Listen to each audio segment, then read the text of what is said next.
forward to this show, and I wanted to visit with Larry about his terrific new book. I want to thank Jerry. He was going to step in if need be and visit with Larry about the book. Larry Richie has written a book called Footsteps Along the Straight River. He will be talking about the early life of Alexander Faribault during a book signing and program this Thursday at the Rice County Historical Society in the Carlander Room. Is that right? Correct. Doesn't say that on here, but that's what I was guessing. Yeah. Over at the Rice County Historical Society Museum, 7 o'clock this Thursday. The cost for the program is $3 for non-members. It's absolutely free if you're a member of the Rice County Historical Society. Thanks for coming on, Larry. Well, it's a pleasure to be here, Gordy. Footsteps Along the Straight River is your terrific new book. This thing is chock full of great pictures. I'm guessing you got most of these from the Historical Society.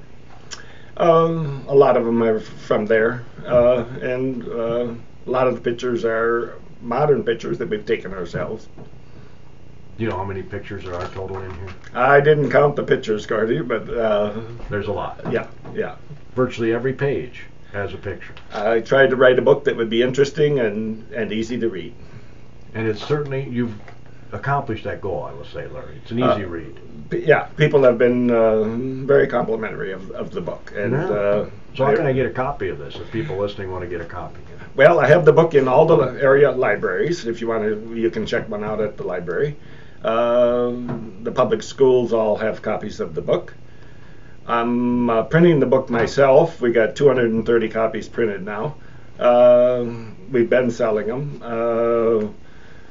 Right now, I'm out of books because the demand is greater than my ability to stay at the printer and get them printed.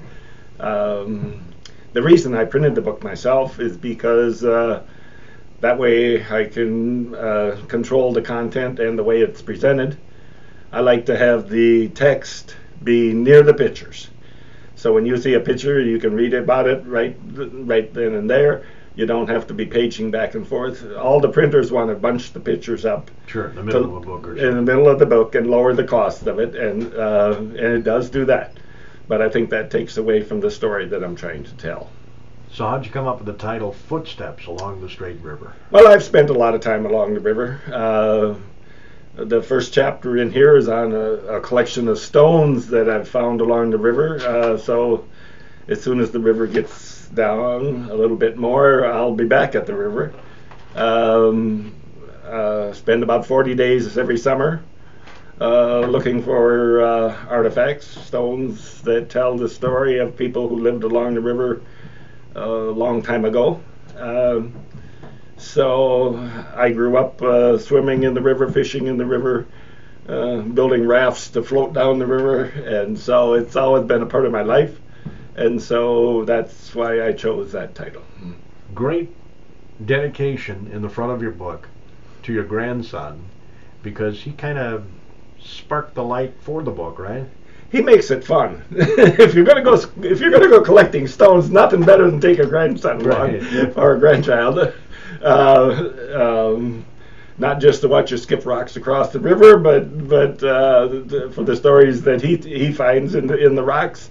It's just what boys do if you're at the river, and so he's made it a lot of fun. Yeah, he dedicated to his grandson. So, grandson, when he gets older, someday he may learn more about the river. Right? And he's got a natural. It just seems to have a natural interest in. He likes nature. Our farm is only a quarter of a mile off the river, and we got 2 creeks that run through our farm, and so I would hope that he enjoys nature as much as I have, and this is a good start. Yeah. We're going to talk more about the book. And again, the event is this Thursday, 7 in the evening at the Rice County Historical Society Museum. From Nerstrand, he has written a book entitled Footsteps Along the Straight River. Larry, I remember the days back when Nerstrand Elementary had you stop by. I went out to a few of those events. That was pretty fun. It was, and we're still there. We was there yesterday, and this Friday we're going to be back on the prairie. The kids are restoring about 2 acres, a new patch of prairie, about 2 acres, planting wildflowers, and I still love working with those kids and with the wildflowers, and that too is a part of history. And my guess is the reason why you enjoy visiting with those elementary kids so much is they're so inquisitive. They want to learn. They do, right. And you know, the best way to make them or have them learning is with their hands. They learn the flowers, and they learn what it takes to restore a prairie, maintain a prairie. They'll learn a value for that land that they're on as kids that will be with them for much of their life. So we touched on it in the first segment of the show. The book is dedicated to your grandson. You and he often look for rocks, and one special day you found a special rock, right? Right, and that was shaped by someone. So now we have a collection of about 35 rocks that were shaped by a group of Indians that was living along the Straight River. We know what some of the rocks were used for. We don't know what all of them were used for. We know that some of them were used to pick up hot stones out of a fire, for example. Okay, what did they cook them in? They don't have pottery. We found no shards of pottery in the 5 years that I've been looking for this. So they're cooking in wooden bowls or in hides using hot rocks. How do you do that? The only way you really learn is it's not just about writing it. You have to be able to do it. Sure. If you can't do it, you probably shouldn't be shouldn't be writing about it. And so much of what the book does is it introduces what might have been going on, but we continue to study to try and figure out how to cook with hot stones, how to use the tools that we are finding in the river. They don't qualify for an artifact yet because I don't know who made them. When I bring them to the archaeologists, they say, give me some of these tools that can be carbon dated or dated somehow. I have not found that yet. I have not found the tools with the body, either where they're in a grave site setting or Sure. a campsite setting, so that we can carbon date it and give us a date. Artifacts, in fact, are facts. You got to be able to prove it. I can't prove these things, but I have a very good idea that something was going on. Somebody was making tools to be used in their households or in their communities, and we're trying to understand the lives of those people. Yeah, and that, I mean, you can see it's a tool. So Right, you know somebody shaped it to use for something. Sometimes we can't figure out what they're doing, but and so this book kind of introduces a lot of ideas that will continue to be looked at in terms of what actually was taking place. And much is the same about the dugout canoes. That we have a chapter in here on the dugout canoes. A couple of years ago, we made a dugout canoe at the STEM school in Faribault. We burned it out. For all you people who lived on the east side, you tolerated our smoke every day from the burning of the canoe. And now that canoe is still in the bottom of the pond out by Bethel Ridge Church. Each winter, we sink the canoe in the bottom of the pond to preserve it. It's 2 years old now. How long will it last? That will tell us how often the Indian had to make a new canoe. Right. Did he make a new canoe? We know it'll last 2 years. Will it last 5 years? Will it last 10 years?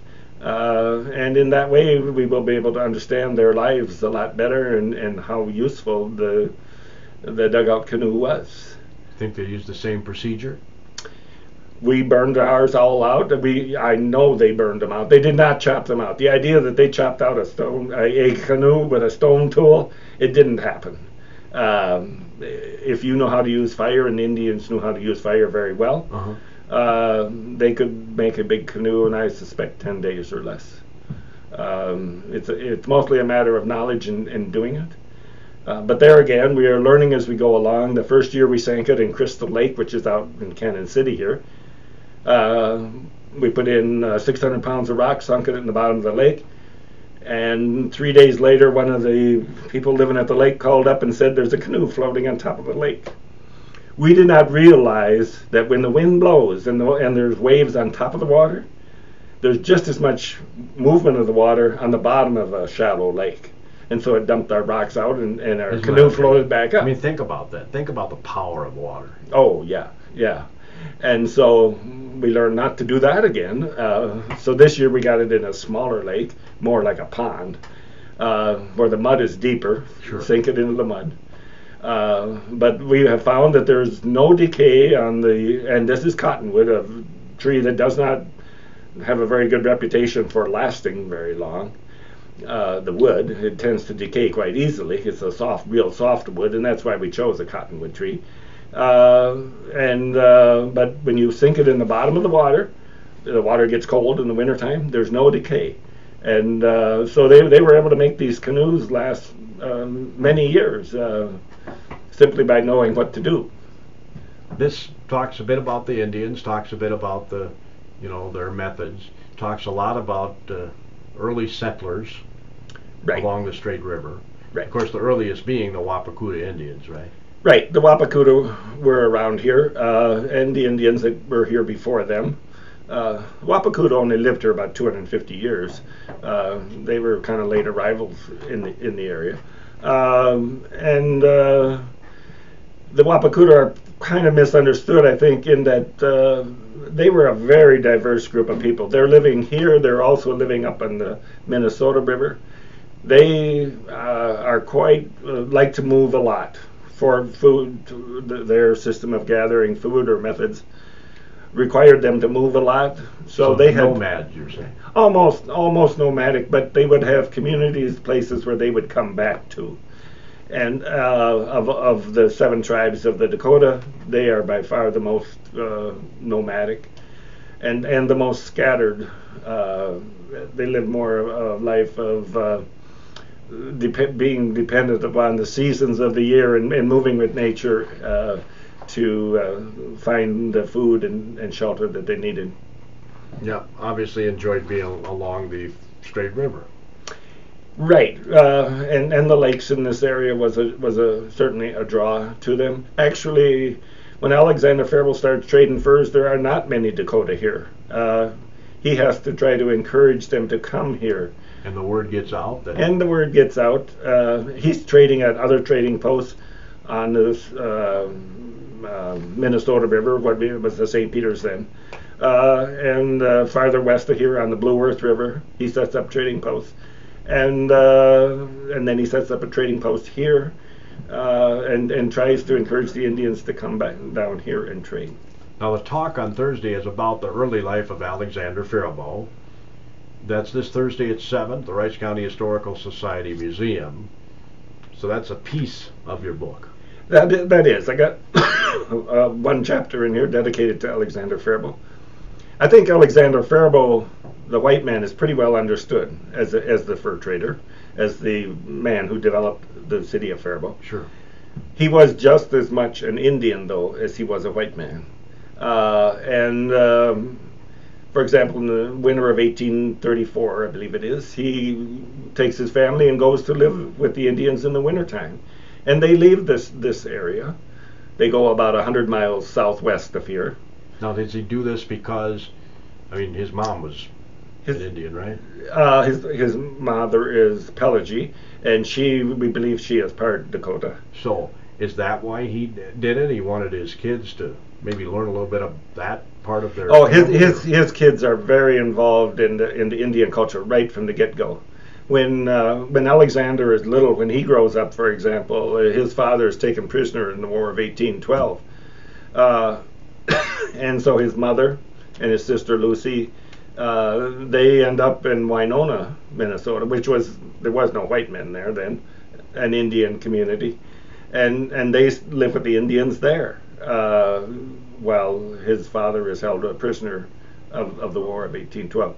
And his children, all of Alexander Faribault's children, learn how to speak Dakota. They obviously have good Dakota friends.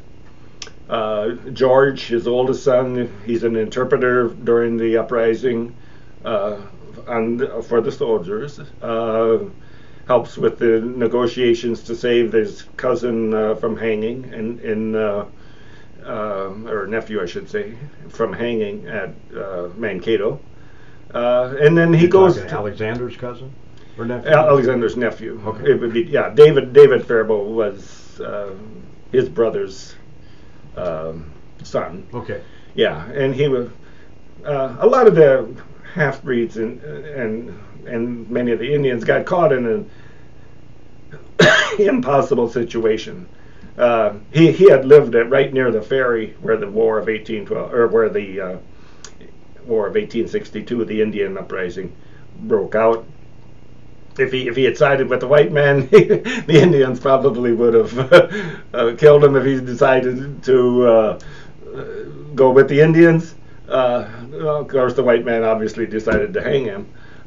He was one of the Indians who got a reprieve from Abraham Lincoln and not hung. He was sent to prison in Iowa instead. But there again, Alexander was at the trials and defended the Indians. So his whole life he's very very dedicated to that community. He tried to make them farmers and help them in every way he could. Tried to assimilate them. Alexander Faribault thought there was room in his town for the Indians. They lived near him down by the Alexander Faribault house to start with, but then as soon as the white man starts moving in the middle 1850s, Alexander Faribault moves up on the hill. His home was where the blind school is now, Minnesota School for the Blind. And he takes the Indians with him up there. And even after the war, even after the uprising, he provides shelter for a lot of the Indians for a number of years. And he ends up financially without any money. They basically, the community ends up having to support him in his older years because he did so much to try to save his people. Well, he donated a lot of property too, right? He did, but a lot of the property that he donated, he did that to further his town. He donated a lot of property to the businessmen right on Main Street down here. I mean, he wanted to have a school, so... Yeah, he wanted schools, he wanted churches, and he wanted businesses. He wanted sawmills, and for all of them, he was willing to give them property if they would operate a sawmill or a flour mill. So basically, he gave away his wealth. He did. By times, the fur trade was a very lucrative business. Oh, yeah. And they made big money, and by times they did not. It was just a matter of getting by. The fur market has always been a boom and bust type of business, and it's a matter of having a lot of furs of the kind that Europe wanted at the right time. Right. Larry Richie is our guest. Again, the name of the book is Footsteps Along the Straight River. As you mentioned, it's a chapter that's dedicated to Alexander Faribault, so it's not really an Alexander Faribault book. No, it's not. But that's of the things that are in the book. My two favorite chapters are the one on Alexander Faribault and the one on stagecoaches and how people lived around here during that time. Do you wish you would have lived at that time, Larry? I probably couldn't have put up with that tough of a life. It wasn't easy, was it? It was not easy. People worked very hard. They suffered a lot. But what they had is a great sense of community, and they knew what life was about, and they knew the value of family and friends. And there was no leave back then or anything. No. Deal with your, as you get older, aches and pains, you know. Yeah, right. But I have to tell you, there was you could stop at the bar and get something. Get a shot of whiskey. And that they did that too. I have to tell you, Larry, and I told you this off the air during the break. I've gained a new respect for Alexander Faribault from reading your book. So, just wanted to note that. Yeah, thank you. He was a very dynamic person. and he touched a lot of lives, and he really set the pace on what it meant to be a man in the 1850s and 1860s. He was willing to stand up for the Indians against tremendous odds. Of the community had turned their back on him. The community had, during the uprising, the community, even though he went to fight against the Indians, and he's one of Sibley's interpreters. General Sibley didn't know the Indians all that well compared to Alexander Faribault. Right. So Alexander has to stay at Sibley's side to tell him what the Indians are thinking or planning, or how to negotiate with them. The Indians had taken a number of prisoners. They managed to get them all released without getting them killed, primarily because the Alexander Faribault and the other interpreters were able to work something out. So he played a critical role in that way. And his children, his oldest son George, he goes on. He doesn't live with the white man here after the war. He goes to the Dakotas and lives with the Indians. So they seen the value of those people in their lives and what they could teach us. Yeah, a new admiration for the man who founded the city of Faribault. Yeah. Alexander Faribault. I think I've said on this show before that I thought maybe Faribault should be named Whipple because of all the great things that Bishop Whipple has done. But then I kind of had to rethink that because of your book, Larry. Thank you. He too was a great guy, Bishop Whipple. Well, he's obviously a very open-minded guy, which Yeah. is one of the reasons why I admire Bishop Whipple too.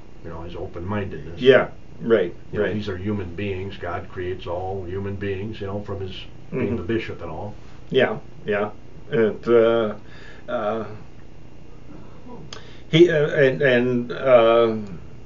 he had a lot of connections with the Dakota, and one thing about Bishop Whipple that I admire him for, he conversed with a lot of different tribes of Indians, a lot of nations.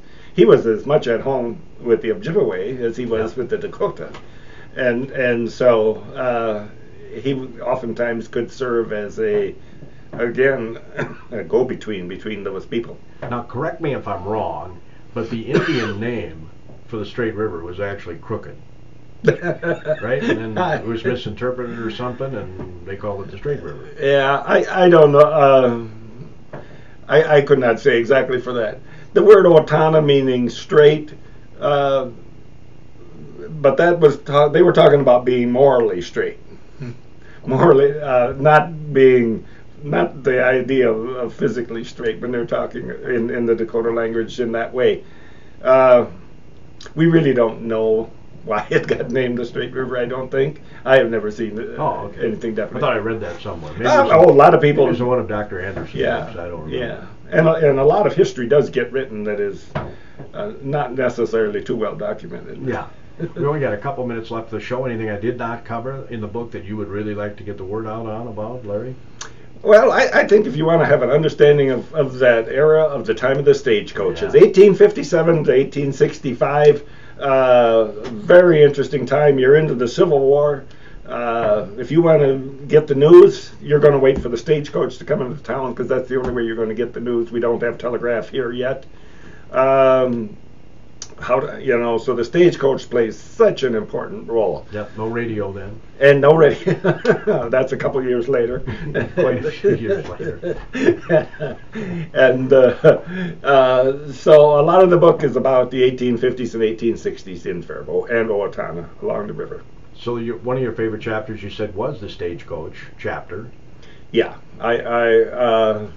you can talk about hard work and ethics and good work ethics. To be a stagecoach driver would have been an honor. It isn't. They didn't throw some young kid out there. It was dangerous. It was dangerous. The stagecoaches tipped over easily on the hillsides. They got stuck in the mud. They had to stay out of the woods. They had to stay on the prairie, so that they could turn out. They couldn't be stopping for a tree across the road all the time. Right. And but for about 10 years, that was the life of the town. Everybody was waiting for the stagecoach to come in with the mail, and they carried express, and they moved people around, and they could do it quickly. So was that a high-paying job, being a stagecoach driver? It was high paid in terms of you got a lot of respect. Not necessarily a big monetary gain. No, I don't think that. But you help the ladies get in on the stage. You're responsible for their lives. Yeah. Stagecoaches, when they're crossing the ferries, they've got to be insured to get across the river, the big rivers. Very dangerous types of works. You put the horses on the ferry, and boy, you better have things tied right and have the horses calm down.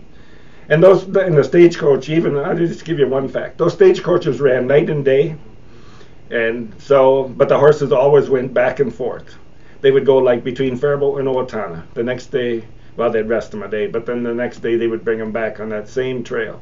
The horse knew the way better than any of the drivers, and when it was dark at night, the driver would just give the horse the reins, and he would move. Again, Thursday, folks, head to the Rice County Historical Society. Thanks, Larry. It's been fun. You're in tune to KDHLA. I'm Faribault, Minnesota. Footsteps along the Straight River. We're going to walk on out of here.